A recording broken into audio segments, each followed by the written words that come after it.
नमस्कार मित्रगण। स्वागत है एक बार फिर से आप लोगों का हमारे चैनल कृपा सिंधु पे। मित्रगण, आप लोगों को बहुत बहुत धन्यवाद हमें इतना उत्साह देने के लिए।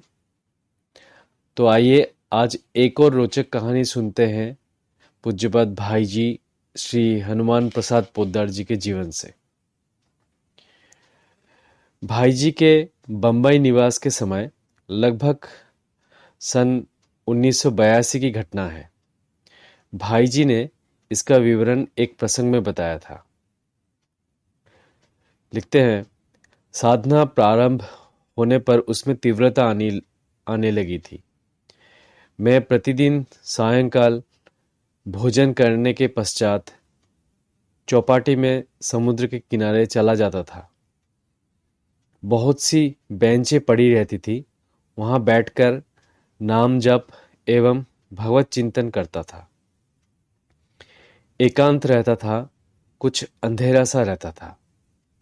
एक दिन मैं बेंच पर बैठा था, नाम जप कर रहा था। अचानक मेरी बेंच के ठीक सामने मेरे पैरों की तरफ एक पारसी सज्जन खड़े दिखाई दिए। पारसियों के पुरोहित विशेष प्रकार की पोशाक पहनते हैं, वैसी पोशाक पहने हुए थे।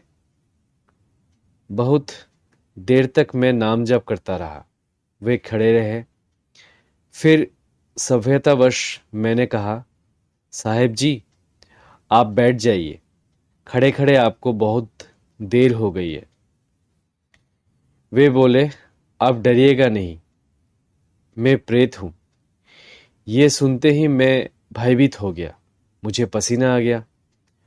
उन्होंने फिर कहा, आप डरिए नहीं, मैं आपका अनिष्ट नहीं करूंगा। मैं आपसे सहायता चाहता हूं, आपका मंगल होगा। ये सुनकर मैं कुछ आश्वस्त हुआ। उन्होंने कहा, यदि आप पहले मुझसे बात नहीं करते तो मैं बोल नहीं पाता। मुझ में ऐसी ताकत नहीं है कि यहाँ के लोगों से मैं पहले बोल सकूं। इसीलिए मैं प्रतीक्षा करता रहा कि आप बोले। प्रेत लोक में अनेक स्तर है। प्रेतों की विभिन्न शक्तियां हैं। मैं सब जगह जा सकता हूँ, हर एक को दिखाई दे सकता हूँ, पर मुझसे कोई पहले नहीं बोले तो मैं बोल नहीं सकता। प्रेत लोक में मेरी स्थिति अच्छी नहीं है। आप कृपा करके किसी को भेजकर गया में मेरे लिए पिंडदान करवा दें तो मेरी सद्गति हो जाएगी।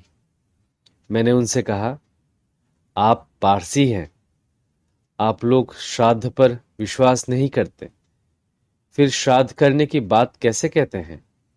उन्होंने उत्तर दिया, सत्य यदि सत्य है तो जाति सापेक्ष नहीं है।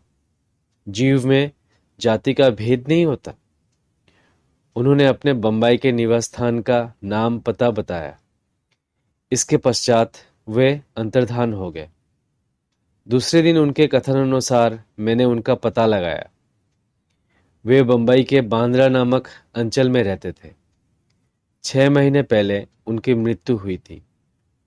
उनका नाम आदि सब पता मिल गया। वे पारसी होने पर भी गीता पाठ किया करते थे। सब बातों का ठीक ठीक पता लग जाने पर मैंने अपने पास रहने वाले हरिराम ब्राह्मण को गया भेजकर उनका श्राद्ध एवं पिंडदान करवाया। जिस दिन गया में उनके लिए पिंडदान हुआ, उसी दिन चौपाटी में ही मुझे उनके फिर दर्शन हुए। उन्होंने कहा, मैं आपके प्रति कृतज्ञता प्रकट करने आया हूं। आपने मेरा काम कर दिया। अब मैं प्रेत लोक से उच्च लोक में जा रहा हूं। उनकी बात सुनकर मुझे बड़ा संतोष हुआ। मैंने प्रेत से प्रेतलोक की स्थिति, वहां के जीवन, कर्मों के फल आदि के बारे में बहुत सी बातें पूछी। उन्होंने सब बातों का सविस्तार उत्तर दिया। उन्होंने बताया, किसी के प्रति बैर लेकर मरने वाले की बहुत दुर्गति होती है। उसे नरकों में बड़ा कष्ट होता है। सब नरक सत्य है। नाना प्रकार के पाप करने वालों की भी बहुत दुर्गति होती है। प्रेत लोक में बहुत से सद्भावना युक्त प्रेत हैं, बहुत से दुर्भावना युक्त।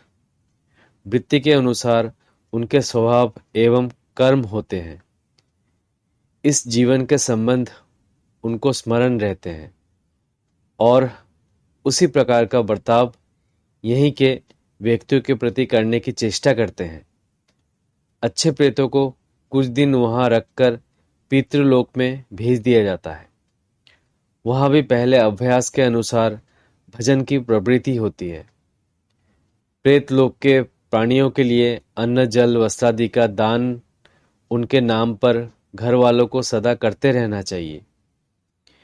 प्रेतों को सद्गति प्राप्त कराने के लिए गया श्राद्ध, पिंडदान, गायत्री जप, भागवत पारायण, विष्णु सहस्त्रनाम पाठ एवं अपने अपने धर्मानुसार भगवान की प्रार्थना करने से उन्हें लाभ होता है। इसके पश्चात भाई जी ने उस प्रेत के माध्यम से वहां की कुछ आत्माओं से संपर्क स्थापित कर लिया। कुछ दिव्य लोकों से भी संबंध हो गया। किसी व्यक्ति की मृत्यु के बाद क्या स्थिति है, इसका पता वहां के कुछ प्राणियों के माध्यम से, जिनसे भाई जी ने घनिष्ठ संपर्क स्थापित कर लिया था, लगाया करते थे। भाई जी के निकट संपर्क में आने वाले लोग अपने स्वजनों की गति के विषय में पता लगाया करते थे। भाई जी मृत व्यक्ति का नाम, गोत्र, जिस स्थान पर मृत्यु हुई तथा उसके दाह संस्कार के स्थान का पता उन लोगों के प्राणियों को दे देते थे। उनके प्रयत्न से कुछ व्यक्तियों का ठीक ठीक पता लग जाता था, कुछ का अधूरा एवं कुछ का बिल्कुल ही नहीं लगता था। ऐसे 10-20 केस बराबर पता लगाने के लिए रहते थे। कुछ वर्ष पूर्व बनारस के एक होटल में एक व्यक्ति द्वारा अपने मित्र की हत्या कर दी गई। उसकी पत्नी गोरखपुर की बालिका थी। वो बहुत दुखी थी। भाई जी ने उसके कहने पर अन्य लोगों के प्राणियों से पता लगाया और उनका बताया हुआ उपाय करवाया। उस व्यक्ति की सद्गति हो गई। ऐसे ही कलकत्ते के एक सज्जन ने अपने पिता की स्थिति का पता लगाने के लिए भाई जी से प्रार्थना की, तो कुछ दिनों बाद भाई जी ने पता लगाकर बताया कि वे ऊंचे लोकों की ओर जा रहे हैं। तो आज का संस्मरण यहीं तक बंधुगण। धन्यवाद।